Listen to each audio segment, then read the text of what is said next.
Hello বন্ধুরা, তো চলে এসেছি আবার একটি বিশেষ গুরুত্বপূর্ণ আপডেট নিয়ে। তো তোমরা থাম্বনেল দেখে বুঝতেই পারছো যে রাজ্যে শিক্ষক নিয়োগ হবে, 1500+ ভ্যাকান্সি আছে। তোমরা ঠিকই দেখেছো। দেখো, এটা যেটা তোমরা দেখছো একটা পেপার কাটিং। তো আমরা সকলেই জানি কোনো ভ্যাকান্সি পাবলিশ হওয়ার আগে সেটা ফাইন্যান্স থেকে অ্যাপ্রুভাল দেওয়া হয়, এবং তারপরে যখন ফাইন্যান্স অ্যাপ্রুভাল দেয় তার কিছুদিন বাদে যে কিন্তু সেটা অফিসিয়াল নোটিফিকেশন বেরোয় ডিপার্টমেন্টাল।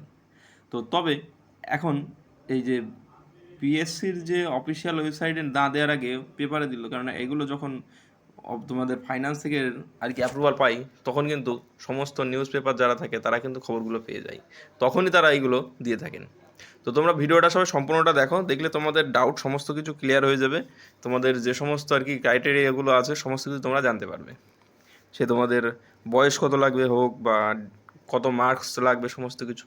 তো ভিডিওটা সবাই সম্পূর্ণ দেখার পরে যদি ভালো লাগে অবশ্যই লাইক করে এবং চ্যানেল নতুন হলে সাবস্ক্রাইব করে দিও। তো প্রায় 39টার কাছাকাছি আছে রাজ্য সরকারের সরকারি হাই স্কুল, এবং 50টি আছে মডেল স্কুল। তো সেখানে আবার সেন্ট্রাল গভর্নমেন্টের স্কুলও বেশ কিছু আছে। তো যেহেতু এগুলো অন্যান্য অ্যাডেড স্কুলের মতো নয়, তাই এই সমস্ত স্কুলগুলো নিয়োগ কিন্তু করে পিএসসি বোর্ড, কিন্তু এসএসসি বোর্ড কিন্তু করে না। এনসিটিএ এর রুলস অনুযায়ী এখানে মানে বিএড লাগবে, অর্থাৎ বিএড বাধ্যতামূলক। সাথে এখানে এটা হচ্ছে 9th এবং 10th যারা আর কি পড়াবেন তাদের জন্য। এখানে ইউআর যারা থাকবে, যে ক্যাটাগরি ইউআর, তাদের জন্য আর কি গ্র্যাজুয়েশনে 50% নাম্বার থাকতে হবে, এবং এসসি এসটি ওবিসি এ এবং বি যে সমস্ত কাস্ট বা ক্যাটাগরি আছে তাদের জন্য 45% গ্র্যাজুয়েশনের নাম্বার থাকতে হবে। সাথে বিএড কমপ্লিট করা থাকতে হবে, অর্থাৎ যেদিন যদি আজকে ফর্ম বের হয় সাপোজ, তো আজকের আগে তোমার বিএড কমপ্লিট করা থাকতে হবে, অর্থাৎ পাস আউট হতে হবে, তাহলে তুমি অ্যাপ্লিকেশন করতে পারবে। এরপরে কি আছে, 11 এবং 12-এর জন্য যারা মাস্টার্স করেছেন, অর্থাৎ গ্র্যাজুয়েশনে 50% এবং যারা ক্যাটাগরি আছে 45% নাম্বার সাথে তোমাদের যারা মাস্টার্স থাকতে হবে 11-12-এর জন্য। মাস্টার্স কী করতে হবে, সেম 50% নাম্বার লাগবে ইউআরদের জন্য মাস্টার্সে, এবং যারা এসসি এসটি ওবিসি ক্যাটাগরিতে আছো তাদের জন্য 45% নাম্বার কিন্তু ম্যান্ডেটরি করে দেওয়া হয়েছে। এই নাম্বার যদি না থাকে তাহলে কিন্তু আবেদন করতে পারবে না। তারপর কী আছে, তো যে তোমাদেরকে নিউজ পেপার দেখালাম সেটা অফিসিয়াল নোটিশ বেরোনোর আগে, যেটা প্রথমেই বলে নিলাম যে সেটা ছিল। তো যখন যেদিন অফিসিয়াল নোটিশ বেরোবে তার আগে কমপ্লিট থাকতে হবে বিএড তোমাদের সকলেরই।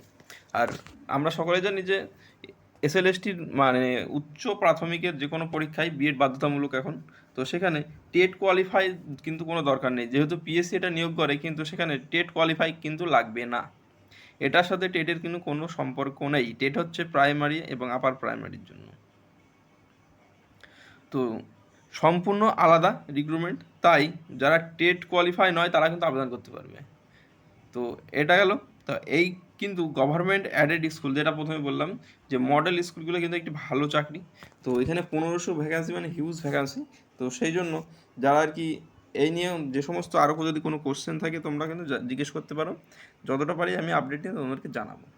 তো আর একটা কী জিনিস আছে এখানে, তো এখানে এনসিটিএসির যে রুলস, সেখানে তো তোমাদের বিএড বাধ্যতামূলক করে দেওয়া হয়েছে এর আগেও। তো আর কেন্দ্র সরকারের তরফ থেকে যেটা করা হয়েছিল, কিন্তু এখানে বিএডে কিন্তু নাম্বার থাকতে হবে 40 এবং 50 এবং 45%, যে কাস্ট এবং ক্যাটাগরি যেভাবে বললাম সেইভাবে। অর্থাৎ গ্র্যাজুয়েশনে তোমাদের 50 এবং 45%, তারপর তোমাদের যাদের যেটা আছে 11-12 সেখানেও লাগবে, এবং দুটি ডিপার্টমেন্টের দুটি পার্টেরই যে 45% এবং 50% নাম্বার কিন্তু থাকতে হবে, নাহলে কিন্তু কেউ আবেদন করতে পারবে না। তো বয়স সেটা এখনও ঠিকঠাক জানানো হয়নি, বয়সটা কত লাগবে। তো এই ছিল মূল বিষয়। যদি ভিডিওটি ভালো লাগে অবশ্যই লাইক করো এবং চ্যানেল নতুন হলে সাবস্ক্রাইব করে দিও।